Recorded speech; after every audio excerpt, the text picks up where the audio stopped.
Hi நண்பா, எல்லாரும் எப்படி இருக்கீங்க? நல்லா இருக்கீங்க நம்புறேன். நிறைய போறான்டா. ஸோ இன்றைக்கி நம்ம சேனலில் நம்ம பதிவில் என்ன பார்க்க போகிறோம்னு பார்த்தீங்கன்னா, இன்ஸ்டாகிராம் ஸ்க்ரால் பண்ணிகிட்டே இருக்கிறப்ப வந்து பார்த்தீங்கன்னா ஒரு அழகான ஒரு குட்டி கவிதை ஒன்று பார்த்தேன். ஸோ அந்த கவிதை தான் வந்து நானும் உங்கள்கிட்ட ஷேர் பண்ணலான்னு சொல்லி எனக்கு தோணுச்சு. ஸோ அதனால தான் நான் அந்த பதிவு பண்ணுறேன். இதெல்லாம் யாரா உன்கிட்ட கேட்டா? யாரா நீ? ஸோ அந்த கவிதை என்னங்கிறது வந்து நான் வாசித்து காட்டுறேன், நீங்கள் பாருங்கள். யாரா இவனுங்க? எங்கிருந்துடா வந்துக்கிறானுங்க? இது எதை பற்றின கவிதை அப்படின்னு கேட்டிங்கன்னா, வாடகை வீடு அப்படிங்கிற டாப்பிக்கில் வந்து ஒரு கவிதை, சின்ன குட்டி கவிதை, அழகாக இருந்துச்சு. ஸோ வாங்க இப்போ வாசிக்கலாம். பாடு, பாடி தொலையும்.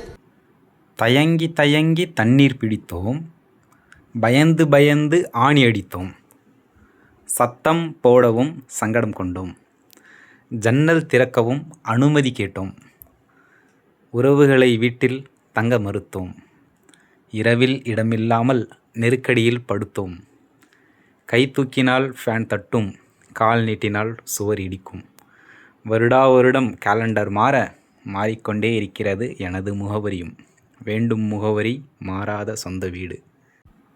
நான் முகமது ஹாரிஸ்.